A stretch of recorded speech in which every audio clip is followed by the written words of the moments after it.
कोणालाही न विचारता मुलामुलींनी जर पळून जाऊन लग्न केलं तर आता त्यांच्यावर धडक कारवाई करण्यात येणार आणि त्याबद्दलची पावसाळी अधिवेशनामध्ये गंगापूर खुलताबादचे आमदार प्रशांत बंब यांनी हा प्रश्न पावसाळी अधिवेशनामध्ये उपस्थित केला आहे. त्यामुळं मुलामुलींनी पळून जाऊन जर लग्न केलं तर त्यांच्यावर कारवाई करण्याचं या ठिकाणी प्रशांत बंब यांनी प्रश्न उपस्थित केलेला आहे. ऐका पुढील माहिती त्यांच्याच तोंडून पावसाळी अधिवेशनामधले. गरजेचं अध्यक्ष महोदय, दर 4 गल्लीला दर हप्त्याला आम्ही एक प्रकरण आता सध्या हँडल करतोय. कित्येक मुलं मुली पळून जाऊन त्यांना अपत्य होतात, तो मिस्टर त्यांना सोडून देतो आणि मग ते मुलगा मुलीला त्याचे आई वडील सुद्धा म्हणजे ऍक्सेप्ट करत नाही आणि ती मुलगी वाऱ्यावर पडते. म्हणून माझी जास्त वेळ न घेता मंत्री महोदयांना विनंती आहे की आपण याला कडक कायद्याचा स्वरूप, जर त्यांना असे लग्न करायचे असतील तर राज्य शासनाची काउन्सिलिंग सेंटर असले पाहिजे. 18 वर्षाच्या आणि 21 वर्षाच्या आतले कायद्याचं जे विवाहाचं बंधन आहे ते तुम्ही अधिकचं जे करणार आहेत केंद्राच्या कायद्याप्रमाणे त्यालाही पाठपुरावा करा. पण आता ज्यांना लग्न करायचे असतील कुणालाही, 18 वर्षाचे असो, 20 वर्षाचे असो, 25 वर्षाचे असो, शासनाकडे विवाहाची नोंदणी केल्याशिवाय हे लग्न होऊ नये आणि त्यांच्या आईवडिलांना तो चान्स द्यावा की त्याचं समोरवाल्याचं कुटुंब कसं आहे.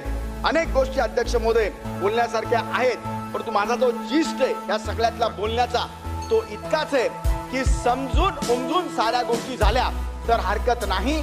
वयाचा परिपक्वतेचा अभाव, शिक्षणाचा अभाव, आपल्या हार्मोन्स किंवा शारीरिक जी आपली ही असते त्याचं सगळं अट्रॅक्शन, या सगळ्या गोष्टींमुळे वय जरी 18 वर्ष लग्नाचं असलं तरीही आपली पूर्ण भान नसल्यामुळे अशा बाबी घडतात आणि समाजामध्ये विद्रूप रूप तयार याच्यामुळे होऊ लागलेला आहे. म्हणून या बाबतीकरता माननीय मंत्री महोदया, आपण कोणते कायदेशीर बंधनं टाकणार आहात कृपया आपण सांगा. तर बंब साहेबांनी हा खूप मोठा सामाजिक प्रश्न मांडलेला आहे. काय होतं, 18 वर्षाची मुलगी झाली, ते पळून जाऊन लग्न करतात, आई वडील पोलीस तक्रार देतात, पोलीस 8 वर्ष झाली पूर्ण, आम्ही काहीच करू शकत नाही. हा खूप मोठा प्रश्न तयार झाला. एक उदाहरण द्यायचं आहे तुम्हाला. आमच्या मराठवाड्यातले बरेच मुलं मुली एक रिद्धी सिद्धी आळत दिलं जातात, जे मंगल कार्यालय आहे, रिद्धी सिद्धी मंगल कार्यालय, ते सर्टिफिकेट देऊन टाकलं डायरेक्ट विवाहाचं. त्यांना कोणी अधिकार दिला?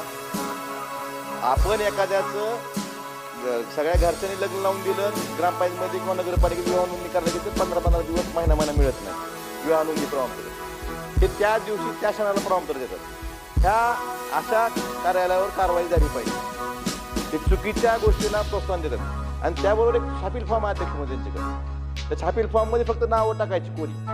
छापील फॉर्म कोणाचं नाव नाही, पोलीस निरीक्षक साहेब, त्या पोलीस स्टेशनचं नाव कोरं, प्रेमविवाह आणि घरच्यांच्या त्रासाबाबत. मी मंत्री महोदय तुम्हाला फॉर्म देतो, हे ठरलेलं आहे सगळं. काय, आम्ही त्या मुलाचं मुलीचं नाव, आम्ही दोघांचे प्रेमसंबंध बऱ्याच दिवसापासून होते, सदर प्रेमसंबंधाची रुपया विवाहामध्ये करायचा आम्ही निश्चय केला असून त्यानुसार तारीख पुरी, यामध्ये आम्ही आळंदी देवाची तालुका खेड येथे कायदेशीररित्या विवाह केलेला आहे.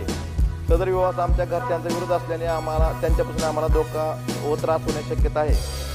आम्ही दोघे वयाने सज्ञान असून आमच्या मर्जीने निर्णय घेण्याचा अधिकार आहे.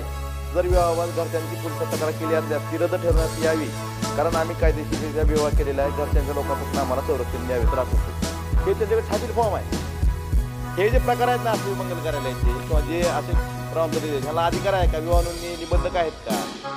अशा लोकांना पायबंद कायद्याने घालणं गरजेचं आहे, एवढंच मला सांगायचं आहे. आणि या प्रथा थांबवल्या पाहिजेत.